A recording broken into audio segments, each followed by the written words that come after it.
ये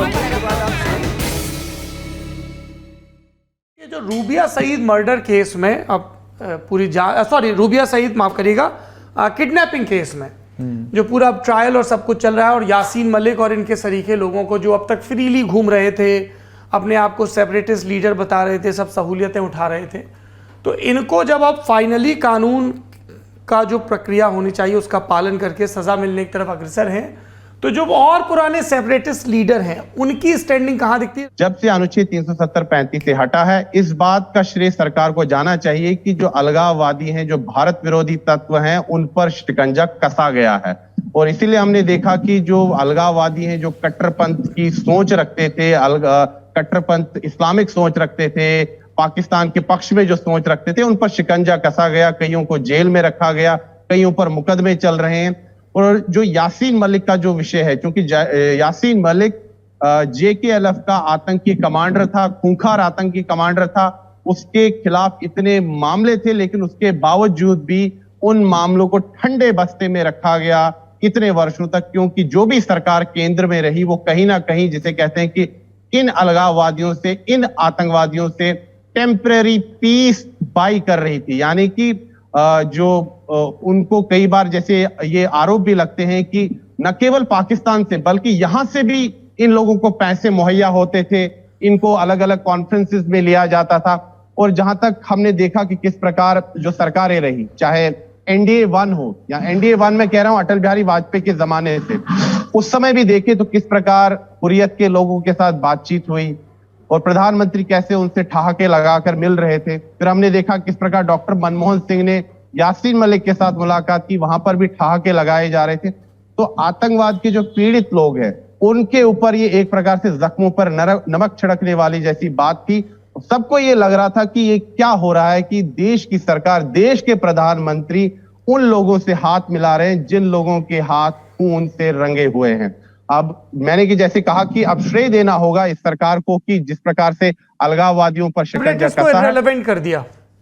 बिल्कुल, जैसे मैं अभी बता दूं कि अगर इस समय हम मीरवाइज उमर फारूक की बात करें तो कभी कभार कहीं कहीं से कोई सुगबगाहट आ जाती है, कोई खबर आ जाती है कि हो सकता है कि उनसे कोई वार्ता, कोई लिंक स्थापित हो रहा है, उनसे एक चैनल जो है वो शुरू किया जा रहा है कि वो किसी तरह मेन स्ट्रीम में आ जाए, यानी कि मुख्य धारा की राजनीति में आए। क्या वो आएंगे ये देखना बाकी है। लेकिन हमने देखा कि किस प्रकार अनुच्छेद 370-35 से हटने के बाद मीरवाइज उमर फारूक का कोई बहुत बड़ा बयान नहीं आया है, ट्विटर पर नहीं। हुर्रियत कॉन्फ्रेंस बेशक कोई बयान देती होगी, लेकिन मीरवाइज चुप है। तो साफ तौर पर उनको भी पता लग गया है कि ये सरकार अटल बिहारी वाजपेयी की सरकार नहीं है, ये सरकार डॉक्टर मनमोहन सिंह की सरकार नहीं है, ये अलग तरीके से चल रही है। और सुनील, इस पर राहिल साहब की भी प्रतिक्रिया ले लेते हैं। राहिल साहब, इस सेपरेटिस्ट लीडर्स को लगता था कि उनके बिना ना तो शांति प्रक्रिया आगे बढ़ सकती है, ना लोकतांत्रिक प्रक्रिया आगे बढ़ सकती है। कहा जा रहा है सबकी दुकानें अब बंद हो गई हैं और सबकी फिक्र ये हो गई है कि मनी लॉन्ड्रिंग जैसे किसी केस में वो नप ना जाएं, क्योंकि अब जिनको जैसी फंडिंग मिली है सबके सोर्सेज की भरपूर जांच हो रही है। अभी कश्मीरी पंडितों को लेकर आपने बात की, पत्रकार के नाते कुछ अनुभव है मेरे, वो अनुभव आपके साथ शेयर करना बहुत ज़्यादा ज़रूरी है। सैयद अली शाह गिलानी जीवित थे और मैं उस समय नया नया पत्रकार हुआ था।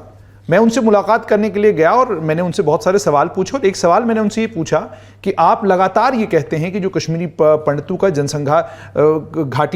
घाटी में उनका जेनोसाइड हुआ, उस जेनोसाइड को लेकर आप, या जो हत्याएं वहां पर हुई उन हत्याओं को लेकर, उस जेनोसाइड को लेकर आपका ये मानना है कि ये हमने नहीं करवाया, ये सारे का सारा सेंट्रल एजेंसीज का काम है, हमारा काम ये नहीं है। मैंने कहा आप एक काम कीजिए, मैं आपके पास आया ही हूं, एक बयान दे दीजिए, इसमें ये कहिए कि भाई इंटरनेशनल एजेंसियां इसमें प्रोब करें और प्रोब करके बता दें कि भाई सच क्या है, झूठ क्या है। और ये मैं बात कर रहा हूं 2006-07 के कालखंड की, जिस समय जम्मू कश्मीर में गुलाम नबी आज़ाद मुख्यमंत्री थे। आप सौरभ जी जानकर हैरान होंगे, मैं आया हूं, अपने डेस्क पे बैठा हूं और मैंने ये खबर लिखनी शुरू कर दी। गिलानी साहब का एक आदमी मेरे पास पहुंचता है, सैयद अली शाह गिलानी का आदमी मेरे पास पहुंचकर मेरे साथ साथ वाली कुर्सी पे बैठकर मुझे ये कहता है कि जुनैद साहब मसला ऐसा है, बाकी तो सब ठीक है, लेकिन वो जो कश्मीरी पंडित वाला मामला है उसको छोड़ दीजिए, उस पर बात करने की जरूरत नहीं है। मैंने कहा जी वही तो खबर है, खबर उसके अलावा क्या है? उन्होंने कहा नहीं, अब ये गड़े मुर्दे उखाड़ना ठीक बात नहीं है। क्यों किया ऐसा? इसका मतलब कश्मीरी पंडितों को लेकर उनकी नीयत क्या थी उसका पता चलता। एक और अलगाववादी नेता, उनके दामाद श्री की दुकान श्रीनगर शहर में थी, पूरे शहर को उनने अजाब में डाल रखा। लगभग मुझे लगता है 2 महीने लगातार स्ट्राइक रही, किसी दुकानदार को दुकान नहीं खोलने दी गई। लेकिन जब दामाद श्री घर आए और उन्होंने परेशान करना उनको शुरू किया तो दामाद श्री के चक्कर में जो है दुकान फौरन खुलवा दी गई। यानी बाकी लोगों के लिए स्ट्राइक, लेकिन उनके अपने लोगों के लिए स्ट्राइक कोई भी नहीं। उसके बाद एक और अलगाववादी नेता है, उनको लेकर कश्मीर के एक प्रसिद्ध अखबार, जिस अखबार का आर्काइव्स गुम हो गया, उस अखबार में खबर आती है। कौन सा अखबार सर्च? एक तो कोई अखबार है कश्मीर का, एक बड़ा प्रसिद्ध अखबार नाम है। नहीं लेना नाम नहीं लेना चाहता हूं, क्योंकि मैं पत्रकार हूं, वो भी पत्रकारिता में ही है। तो उस अखबार में खबर आई कि एक कश्मीरी अलगाववादी नेता जो आजकल जेल में है, उस अलगाववादी नेता को जब लोगों ने अपने कांधे पे उठाया, कांधे पे उठाने से क्या हो गया कि उनकी जेब के ऊपर हाथ पड़ गया, हाथ से कुछ चीजें नीचे गिर गई, तो पीछे किसी पत्रकार ने वो सारी पर्चियां इकट्ठी कर ली। सौरभ जी, आप जानकर हैरान होंगे, उन पर्चियों के ऊपर लिखा हुआ था किसको कहां ट्रांसफर करना है, किसकी कहां पोस्टिंग करानी है। एक और अलगाववादी नेता, वो अलगाववादी नेता जो बाकी कश्मीर घाटी की बच्चियों के लिए, बेटियों के लिए, सबके लिए कहता था कि बुर्का होना चाहिए, हमें इस्लाम को इस तरीके से फॉलो करना चाहिए, उस तरीके से फॉलो करना चाहिए। जब उनकी अपनी सुपुत्री की बारी आई, सब बेटियां बराबर हैं, लेकिन जब आप कानून बाकियों के लिए बनाएं तो पहले वो आपने अपने घर पर लागू करना है, तो घर पर लागू नहीं किया। उसके बाद धर्मपत्नी की ट्रांसफर के लिए कितनी बार वो बवाल कटवाते थे, आप जानकर मतलब आप जब इसको खोज करेंगे ना हैरान होंगे। केवल इसलिए क्योंकि उनकी धर्मपत्नी एक किसी विभाग में काम करती थी, उस विभाग के अंदर उनकी ट्रांसफर के लिए और उनकी पोस्टिंग घर के बिल्कुल नजदीक हो, उसको इंश्योर करने के लिए वो क्या कुछ किया करते थे, वो भी इतिहास का हिस्सा है। उसके बाद इन अलगाववादी नेताओं को पाकिस्तान के कब्जे वाले जम्मू कश्मीर में और उसके अलावा पाकिस्तान में, पाकिस्तान की सरकार ने कहा जी यहां मेडिकल कॉलेजों में और यहां के इंजीनियरिंग कॉलेजेस में वो बच्चे जो आतंकवादियों के होंगे, आतंकवादियों के रिश्तेदारों के बच्चे होंगे, जो आतंकवादी मुठभेड़ में मारे जाएंगे, उन बच्चों को यहां मेडिकल और इंजीनियरिंग की एडमिशंस मिलेंगी।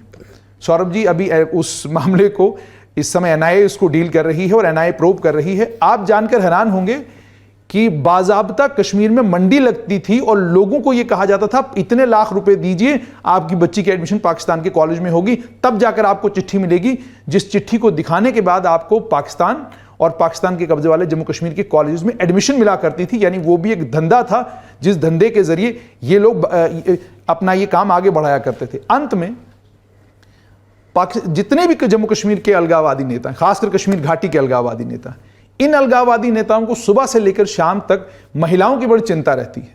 कुरन पोशपुरा का मामला हो, बाकी मामले हो, हर मामले में आपको बवाल भी काटना इन लोगों ने, बाकी तमाम परेशानियां भी करनी। लेकिन जब अपनी बारी इन लोगों की आती है तो किसी ने शादी पाकिस्तान में करी हुई है, किसी ने शादी पाकिस्तान के कब्जे वाले जम्मू कश्मीर में करी हुई है। अगर आप एक समाज के अंदर एक कोई बीज बो रहे हैं तो आपको तैयारी कहां से करनी है? आपको तो अपनी समाज के अंदर सीमित होकर रहना चाहिए ना। आप अपने समाज से बाहर, मतलब आप अपनी लाइफ जिंदगी बहुत बढ़िया जीना चाहते हैं, लेकिन बाकी लोगों के लिए आपने वही जिंदगी जो है अजीरन कर रखी है। इस सरकार को अंत में एक चीज का मैं क्रेडिट जरूर देना चाहूंगा कि जम्मू कश्मीर में पहली बार कोई सरकार नजर आई है जिस सरकार की पॉलिसी अलगाववादियों को लेकर, अलगाववाद को लेकर और अलगाववाद की मदद करने वाले लोगों को लेकर क्लियर है और जीरो टॉलरेंस है, जीरो टॉलरेंस है, क्लियर है। और हमको भी ये समझ में आ रहा है कि भाई पहली बार ये सरकार है जो साफ तौर पर कह रही है कि भाई अगर आप पाकिस्तान की बात करेंगे, आप अलग होने की बात करेंगे, तो आपसे कोई बात नहीं होगी, बिल्कुल आपको टॉलरेट नहीं किया जाएगा, बल्कि कानूनन कार्रवाई भी होगी।